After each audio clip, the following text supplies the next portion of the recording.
আমরা ফটিকছড়ির গহীন অরণ্যে পাতাল কালী মন্দির থেকে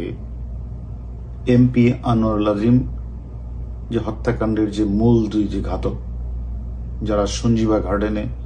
তাকে টুকরা টুকরা করে দেহ থেকে মাংস বিচ্ছিন্ন করেছিল, সেই দুজন ফয়সাল শাহজি এবং মুস্তাফিজকে আমরা